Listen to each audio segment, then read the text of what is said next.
Good morning to all of you. Good morning sir.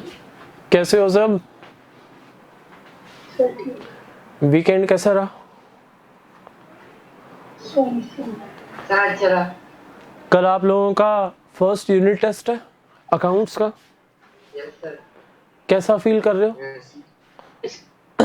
कैसा feel कर रहे हो? अरे बोलो। सर वैसे ही जैसे पहली टेंशन मत लो, अच्छे से पढ़े हो तो पेपर अच्छा ही होगा। टेंशन लेने की कोई जरूरत नहीं है। और इजी बनाया पेपर, कोई टफ नहीं है पेपर। अगर आप लोगों ने पढ़ा है तो पेपर आपको इजी लगेगा, टफ नहीं लगेगा।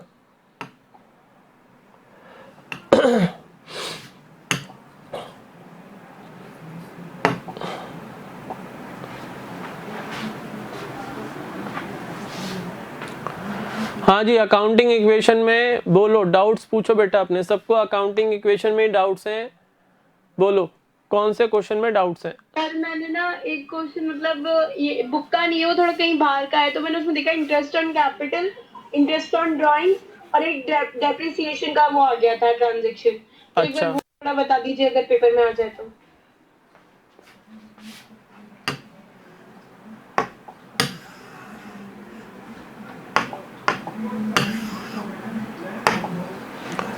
देखो अकाउंटिंग इक्वेशन के जो क्वेश्चंस होते हैं उसके प्रेजेंटेशन में सबसे पहले हम सॉल्यूशन में लिखते हैं, हेडिंग देते हैं accounting equation.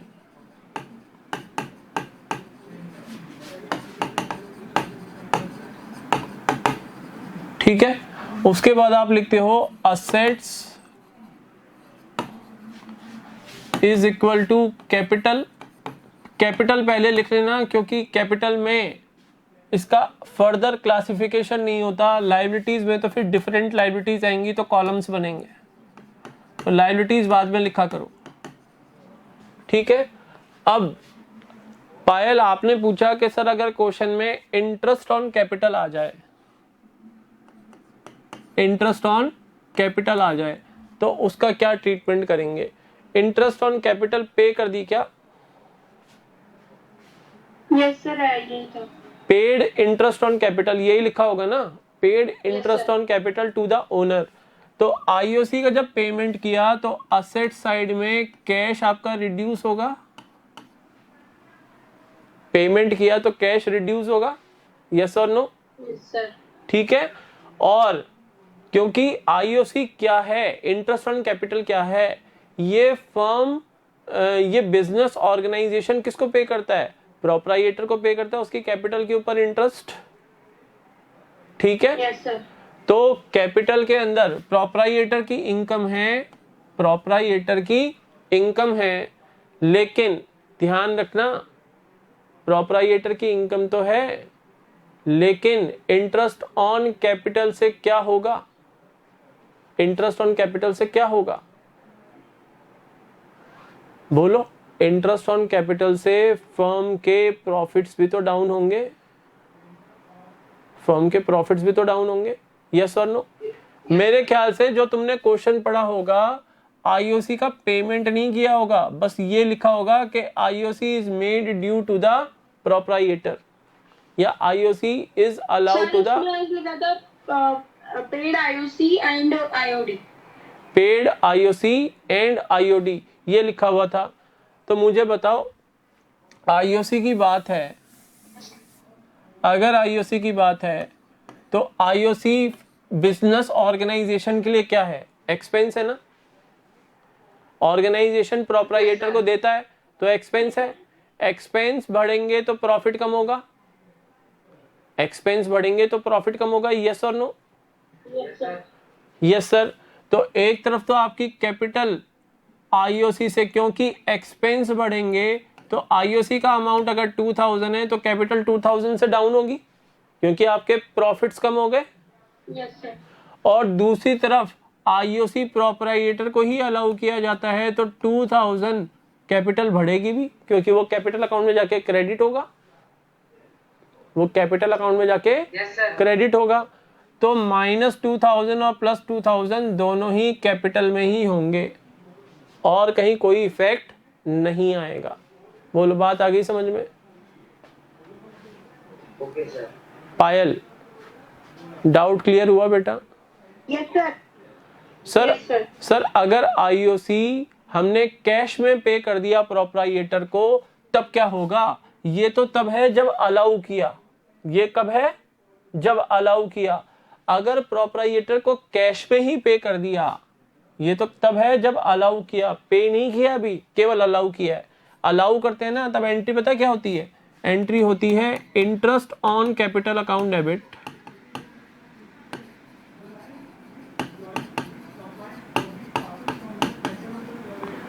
To capital account. ये तब है जब हम केवल अलाउ कर रहे हैं, पे नहीं कर रहे हैं।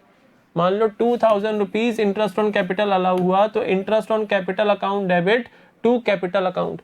अब interest on capital account debit ये फर्म के एक्सपेंस है, ऑर्गेनाइजेशन के एक्सपेंस है। Increase in expense will reduce the profit, profit reduce यानी capital reduce. Clear? Yes sir. और कैपिटल अकाउंट क्रेडिट हो रहा है तो इंक्रीज इन कैपिटल, तो मैंने ऐड कर दिया 2000, बाकी कहीं इफेक्ट नहीं आएगा। ये तब है जब अलाउ किया। अब अगर आपने जो क्वेश्चन पढ़ा है उसमें लिख रखा है आईओसी पेड, आईओसी पेड, तो पेड का मतलब है कि पेड इन कैश। अगर कैश में पे किया है तो यहाँ पर तो से तो कैश रिड्यूस कर दो 2000 रुपीज से, और क्योंकि प्रोप्राइटर को तो कैश में रिसीव हो गया, फर्म के एक्सपेंस बढ़े 2000 रुपीज से, तो इस साइड आप कैपिटल को भी रिड्यूस कर दो 2000 रुपीज से। प्रोप्राइटर को तो कैश मिल गया ना, अब कैपिटल अकाउंट क्रेडिट थोड़ी ना करेंगे। अब तो आपने एंट्री की interest on capital account debit 2000 rupees to cash account. अब तो ये एंट्री हुई ना जब पे किया, तो बोलो बात समझ में आ गई? Yes sir. यस। क्लियर है? बात थी, नेक्स्ट पॉइंट था तुम्हारा IOD. IOD business organisation partner से कलेक्ट करता है, यानी आईओडी चार्ज किया जाता है। आईओडी पे ही नहीं किया जाता, आईओडी तो प्रोप्राइटर से रिसीव किया जाएगा। सर इंटरेस्ट ऑन ड्राइंग्स होता क्या है? देखो, बिजनेस ऑर्गेनाइजेशन अगर प्रोप्राइटर को उसकी कैपिटल के ऊपर इंटरेस्ट दे रहा है, क्यों दे रहा है? क्योंकि प्रोप्राइटर ने जो कैपिटल बिजनेस में लगाई है वो बिजनेस ऑर्गेनाइजेशन यूटिलाइज कर रहा है बिजनेस में। तो इसलिए अगर प्रोप्राइटर कहता है कि अगर इस पैसे को मैं बैंक में डिपॉजिट कराता तो मुझे इंटरेस्ट के तौर पर कुछ रिटर्न्स मिलते, अब वो रिटर्न्स मुझे मिलेंगे नहीं, क्योंकि वो मेरी अपॉर्चुनिटी कॉस्ट होगी। पढ़ा होगा इकोनॉमिक्स में अपॉर्चुनिटी कॉस्ट। सर अभी तक नहीं आया। अभी तक नहीं आया? 10th तक जो तुम्हारा थोड़ा बहुत पार्ट तुमने इकोनॉमिक्स का पढ़ा था, उसमें कहीं ना कहीं अपॉर्चुनिटी कॉस्ट आपको सिखाया होगा।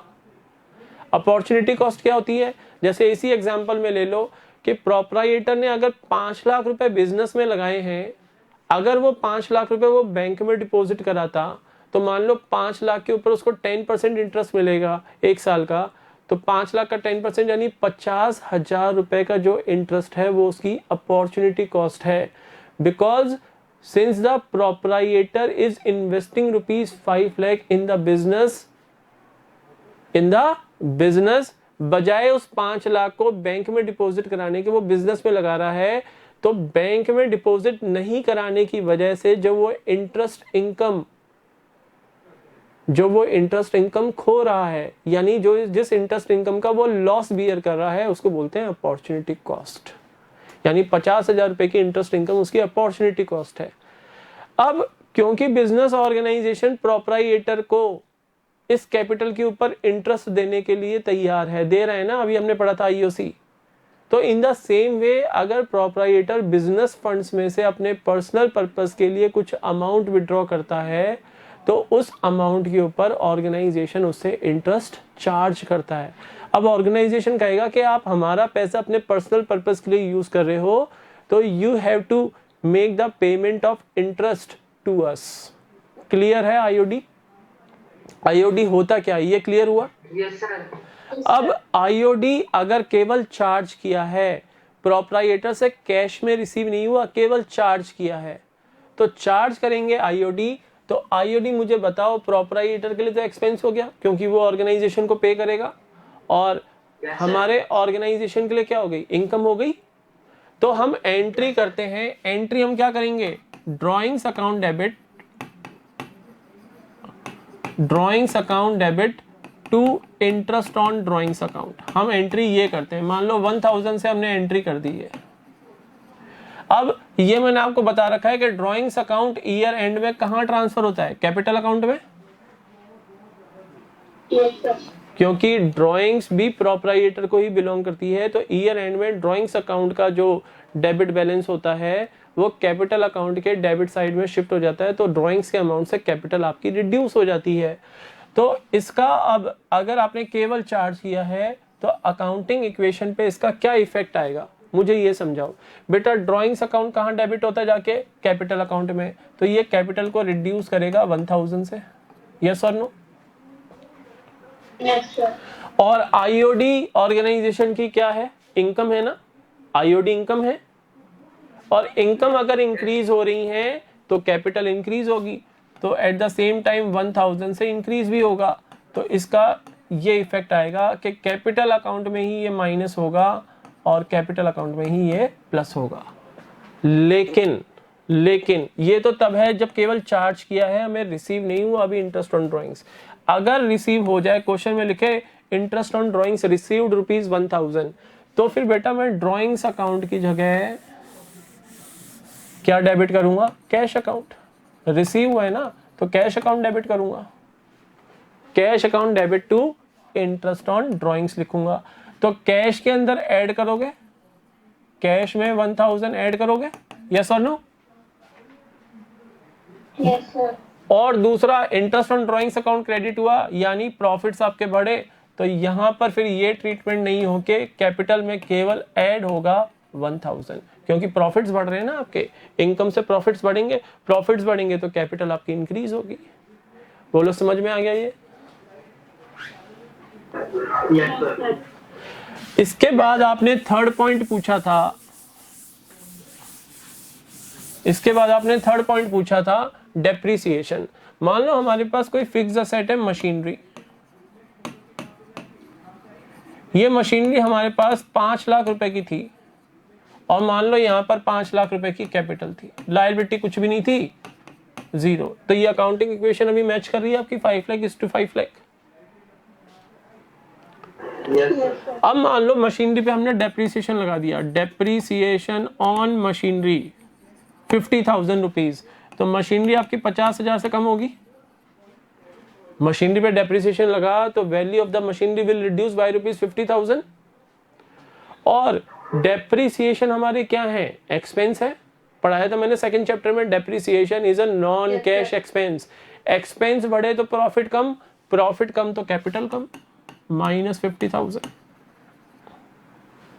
बोलो क्लियर है बेटा पायल। Yes sir. इसके बाद बोलो अंशुला, आप बोलो आपकी क्या प्रॉब्लम्स है, एक एक करके लेंगे हम। सर जो rules of debit and credit थे, हाँ, उसमें आपने अमेरिकन अप्रोच में एसेट अकाउंट, लायबिलिटी अकाउंट और कैपिटल ओनर इक्विटी अकाउंट था ना। According to the American approach, there are 5 types of accounts: assets accounts, liabilities accounts, capital accounts, incomes accounts, expenses accounts. Yes sir, उसमें से capital account और वो वाला बता दीजिए बस। इन 5 अकाउंट्स में से आपके assets accounts और expenses accounts के ऊपर तो सेम रूल एप्लीकेबल होते हैं। Yes. assets and expenses accounts, expenses बोल लो या लॉसेस बोल लो, इनके ऊपर तो सेम रूल एप्लीकेबल होंगे।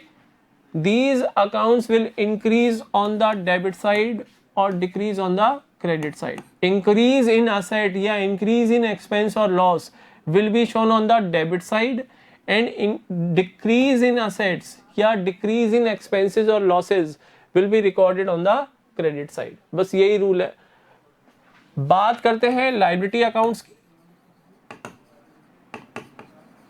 लायबिलिटी अकाउंट बोलो या फिर कैपिटल अकाउंट के केस में या फिर इनकम्स अकाउंट्स के केस में, इनके ऊपर सेम रूल एप्लीकेबल होते हैं। ये 3 अकाउंट हैं, 1 2 3, और नहीं लगा रहा हूं बीच में, सिनोनिम नहीं है जो और लगा दूं। इन 3 के केस में सेम रूल अप्लाई होगा। इंक्रीज इन लायबिलिटी, कैपिटल या income will be recorded on the credit side, और डिक्रीज इन लायबिलिटी कैपिटल और income will be recorded on the debit side. That's all, यही रूल है इसका। बोलो समझ में आ गया? कितना सही है क्या बस? बस इतना सही है बेटा। अब आपको मान लो एग्जाम में क्वेश्चन आता है, तो जो आइटम्स मैं आपको क्वेश्चन में दूंगा, सबसे पहले आपको उसको आइडेंटिफाई करना पड़ेगा कि वो आइटम असेट है, एक्सपेंस है, लायबिलिटी है, कैपिटल है या इनकम है। After identification of the item, once you identify the item, if the item belongs to liabilities, then rules of liability account यानी increase on the credit side या decrease on the debit side that will apply।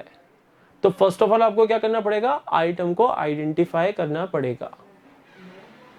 जैसे मैं बोलूं rent, तो rent in case of silence is always treated as rent paid, expense treat किया जाता है। अब एक्सपेंसेस के ऊपर क्या रूल लगेगा, increase on the debit side, decrease on the credit side. अगर मैं बोलूं रेंट रिसीव्ड तो इनकम हो गया, in that case increase on the credit side, decrease on the debit side. बात आ गई बेटा समझ में? Yes sir. Now Varun, any doubt, any queries? Ishika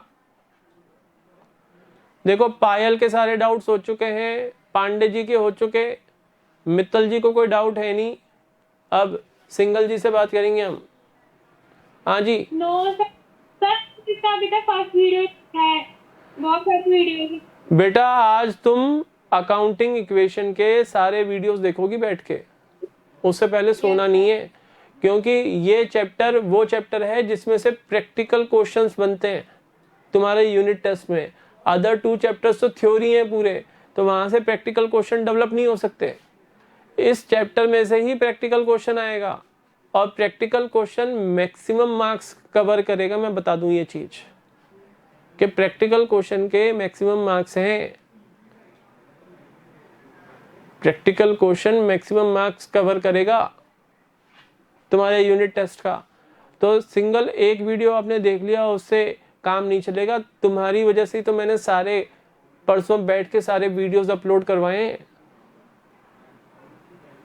other students भी जिन्होंने अभी तक अपना कंसर्न लेटर फिलअप नहीं किया है, कंसर्न फॉर्म फिलअप नहीं किया है, कॉमर्स में कन्वर्ट हो, पहले जिन लोगों ने पहले आर्ट्स में शिफ्ट हुए थे और फिर वहां से कॉमर्स में आ गए, तो कॉमर्स में तो आ गए लेकिन कंसर्न लेटर तो आर्ट्स का ही दे रखा है, तो पहले कंसर्न फॉर्म तो फिलअप करो कॉमर्स का, तभी तो वीडियोस का लिंक मिलेगा आप लोगों को ऐप के ऊपर।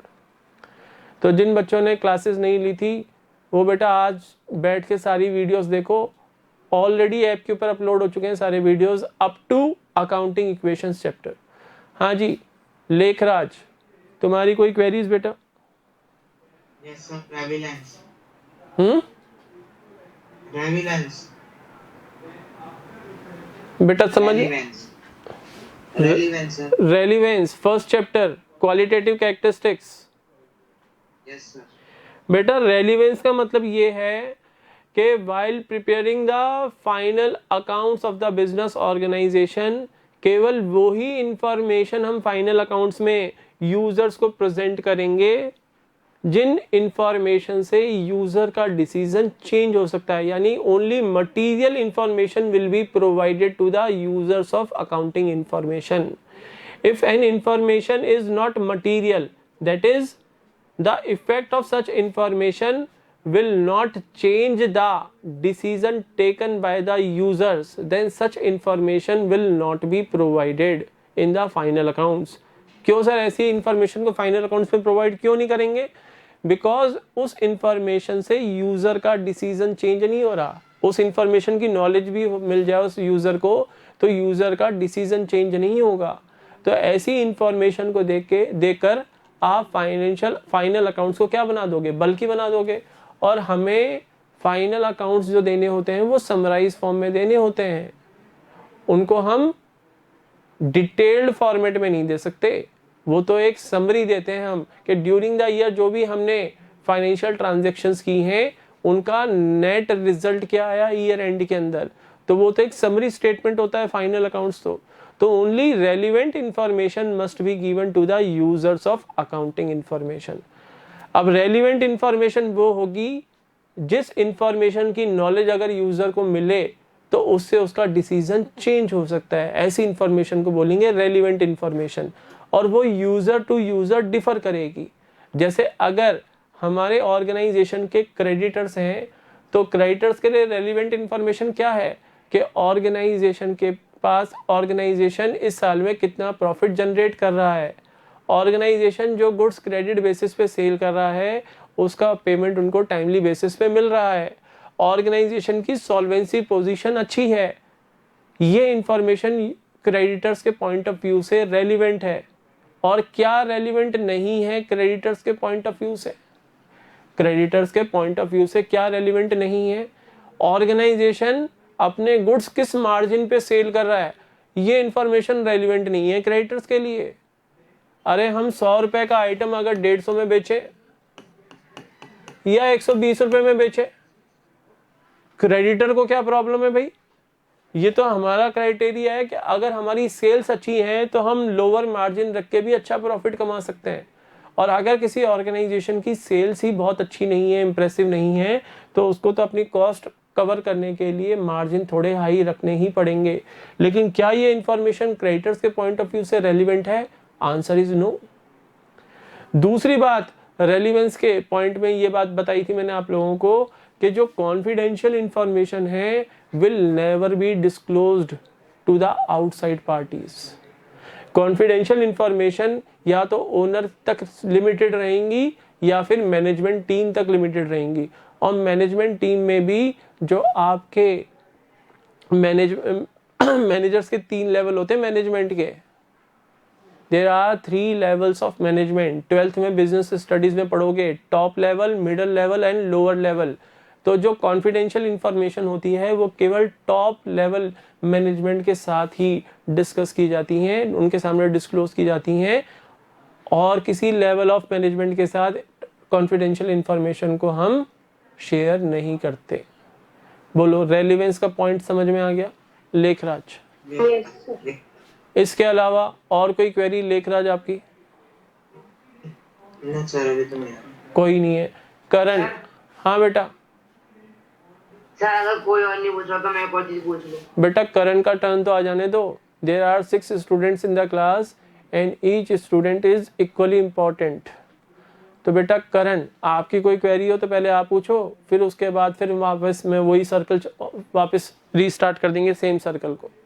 बोलो करण गुर्जर, एनी क्वेरी?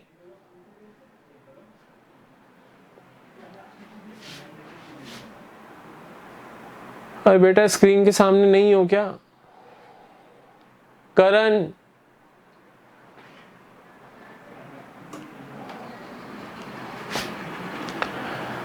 हाँ जी, सर्कल घुमाओ वापस। पायल, कोई क्वेरी? नो। पांडे जी आपका टर्न आ गया। सर नॉन करंट असेट और करंट असेट एंड फ्रैक्शनल और नॉमिनल असेट। नॉन करंट क्या क्या पूछा? Non current assets and current assets. Non current और करंट मतलब एसेट के लिए 3 वो है ना, क्लासिफाइड किए जाएगा 3 जगह, वो 3 कैटेगरी। हाँ हाँ, खाली उसका देखो बेटा, non current assets are those assets which are purchased by the business organisation to use them in the operations of the business and not for the purpose of resale. यानी नॉन करंट असेट्स वो assets होती हैं जो organisation purchase करता है अपनी business activities में उनको यूज करने के लिए, और वहां पर ऑर्गेनाइजेशन का पर्पस ये नहीं होता कि अगर इन असेट्स की मार्केट वैल्यू बढ़ गई तो हम इनको सेल करके प्रॉफिट जनरेट कर लेंगे, ऐसा कोई सीन नहीं होता। मान लो हमने कोई कार परचेज की, कितने की परचेज की? 20 लाख रुपीस की परचेज की। हमारा पर्पस ये था इस कार को परचेज करने का कि इस कार को हम ऑफिस यूज में काम में लेंगे, ओनर या मैनेजमेंट टीम इस कार को यूज करेगी। ठीक है, अब मान लो आफ्टर 15 डेज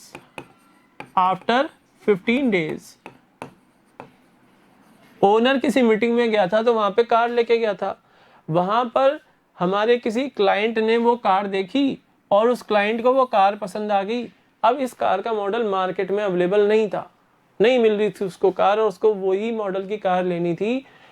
क्लाइंट ने ऑफर दिया कि भाई वैसे तो ये कार मार्केट में 20 लाख की मिलेगी अगर हम न्यू ब्रांड परचेज करें, अभी आपने ज़्यादा, मुझे पुरानी नहीं लग रही, कार की कंडीशन बहुत अच्छी है। क्लाइंट हमें ऑफर कर रहा है कि मैं आपको 23 लाख रुपए दूंगा, ये कार आप मुझे सेल आउट कर दो, ये कार आप मुझे सेल आउट कर दो। ओनर ने मना कर दिया। क्या ये 3 लाख रुपए के प्रॉफिट के लिए हम कार सेल कर देंगे?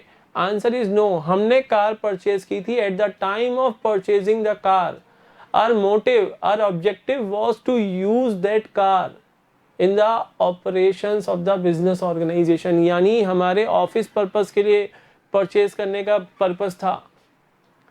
जो पर्पस था टू बाय द कार या to purchase the car was to use this car for the business purpose and not for the purpose of reselling. तो this car is a non-current asset. बोलो clear है Pandey ji? Clear? Anshul,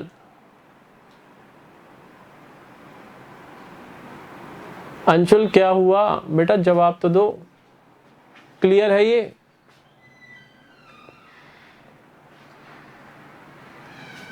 any other query किसी student की? अंशुल जवाब नहीं दे रहे हो, तुम्हारा रिप्लाई आना चाहिए।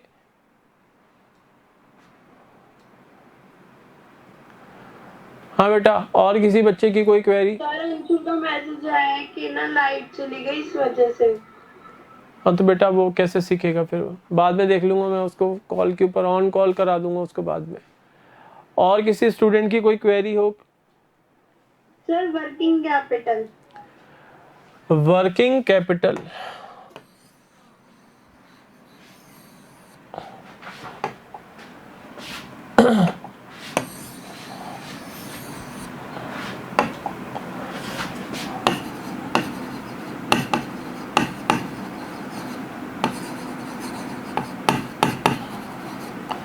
working capital is the amount, working capital is the amount required, which is required by the business organization to conduct the day to day activities of the business organization. यानी day to day जो business activities होती हैं उनको conduct करने के लिए, उनको perform करने के लिए जिस कैपिटल की रिक्वायरमेंट होती है उस कैपिटल को बोलते हैं वर्किंग कैपिटल। अब वर्किंग कैपिटल का फॉर्मूला क्या है कैलकुलेट करने का? Working capital is equal to current assets minus current liabilities. Current liabilities पढ़ाया था आप लोगों को, करंट असेट्स भी पढ़ाया था मैंने आप लोगों को। Yes sir. तो अगर टोटल ऑफ करंट असेट्स में से आप total of current liabilities less कर दोगे तो आपके पास अमाउंट आ जाएगा वर्किंग कैपिटल। ये कौन सी वर्किंग कैपिटल है? वर्किंग कैपिटल दो टाइप की होती है, एक तो होती है नेट वर्किंग कैपिटल और एक होती है ग्रॉस वर्किंग कैपिटल। अब जब पूछ ही लिया है और टाइम है तो मैं पूरी चीजें बता दूं। वर्किंग कैपिटल दो टाइप की होती है, एक तो होती है ग्रॉस और एक होती है net. Net working capital is equal to current assets minus current liabilities. या क्वेश्चन में केवल ये पूछे कि working capital what is the formula for calculating working capital, तो उसका मतलब वो क्वेश्चन में आपसे नेट वर्किंग कैपिटल ही पूछ रहा है। ग्रॉस पूछेगा तो वो क्लियर कट लिखेगा क्वेश्चन में कि give the formula for calculation of gross working capital. अब सर ग्रॉस वर्किंग कैपिटल का फॉर्मूला क्या है? Gross working capital is equal to current assets. Total of current assets means gross working capital. समझ में आ गया बेटा? सर वर्किंग कैपिटल जैसे एग्जांपल में क्या हो जाएगा? एग्जाम्पल में क्या हो जाएगा बेटा? क्वेश्चन में मान लो आपको एक लिस्ट प्रोवाइड करेंगे, फिर वो क्वेश्चन में आपको डिफरेंट करंट असेट्स के नेम्स गिवन होंगे और उनके अमाउंट गिवन होंगे, और डिफरेंट करंट लायबिलिटीज के नेम्स एंड अमाउंट्स गिवन होंगे। मान लो आपको दे रखा है कैश, क्वेश्चन में दे रखा है कैश 20,000, क्वेश्चन में दे रखा है cash 20,000।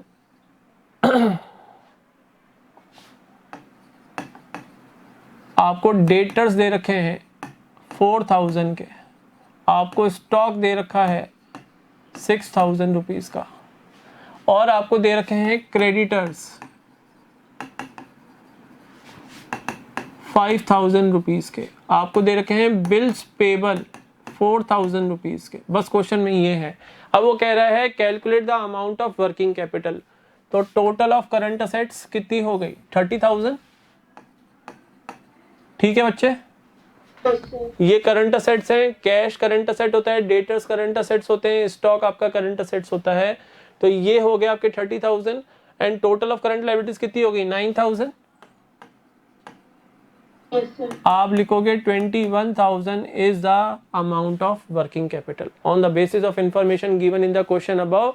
Working capital will be current assets minus current liabilities, current assets here 30,000, current liabilities here 9,000, so working capital is equal to 30,000 minus 9,000 is equal to 21,000 rupees।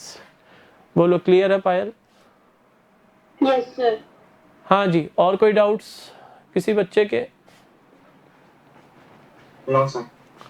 Sir एक छोटी सी बात पूछनी थी। हाँ बेटा पूछो। सर अकाउंटिंग इक्वेशन में new equation लिखना कंपल्सरी है क्या? हाँ बेटा, वो जो फॉर्मेट है वो तो आपको फॉलो करना पड़ेगा। ठीक है। कोई बहुत बड़ा सेंटेंस थोड़ी ना जो लिखने में ज़्यादा प्रॉब्लम आए, ठीक है ना। और जितना टाइम अलाउड है 40 मिनट्स टाइम अलाउड होगा, तो उसी के अकॉर्डिंग तुम्हारा पेपर बनेगा। अच्छा, तुम्हारे ग्रुप के अंदर एक मैसेज आया था ना, तुम्हारी क्लास टीचर ने डाला था, जिसमें यूनिट टेस्ट से रिलेटेड इंस्ट्रक्शंस गिवन थे। Yes sir. Yes sir. तो बेटा आप 2 या 3 लूज पेजेस रखोगे और उनको आप क्या करोगे? स्टेपल कर लेना उन पेजेस को। पेज के टॉप पे आप लिखोगे VSI इंटरनेशनल स्कूल, अपना नाम। 1 मिनट मैं एक बार वो मैसेज ओपन कर लूँ। पेज के टॉप पे आप लिखोगे VSI इंटरनेशनल स्कूल,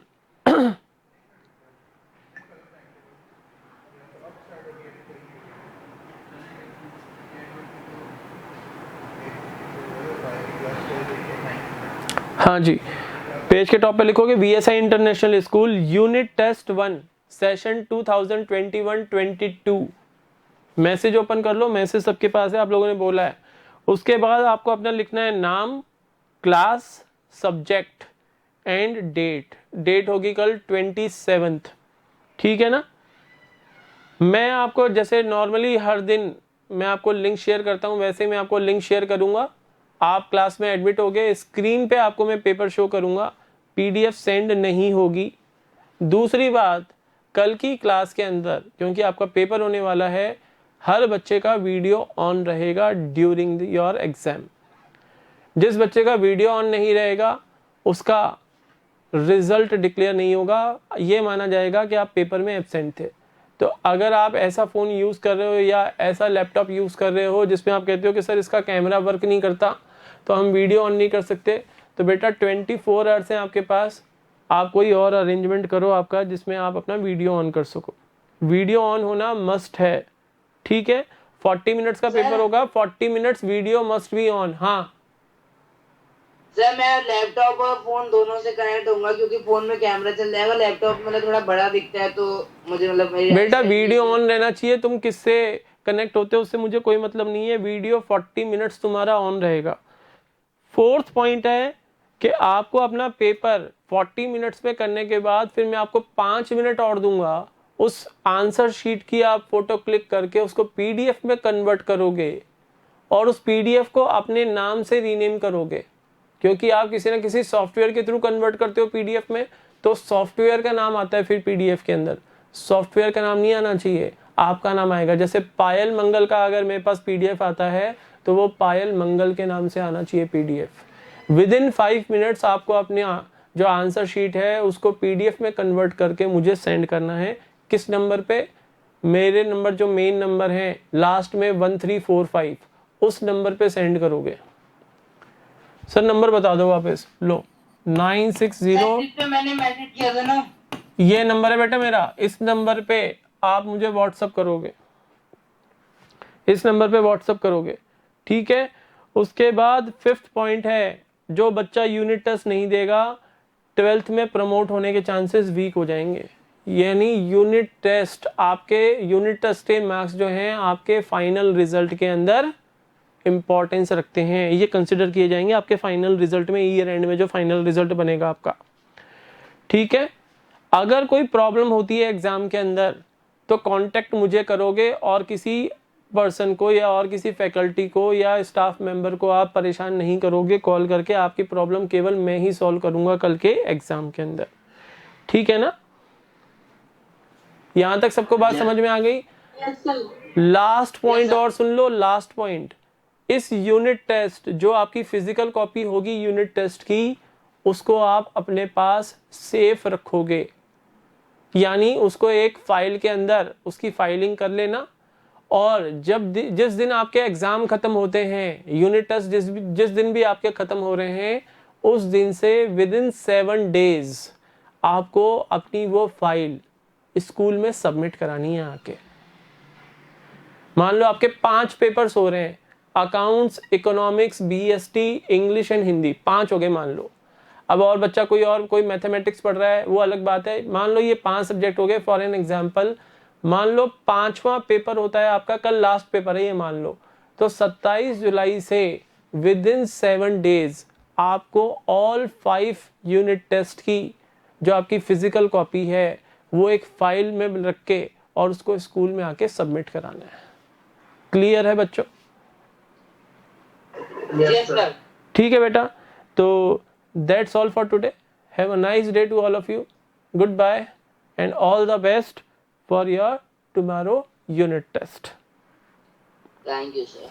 वेलकम बेटा, वेलकम।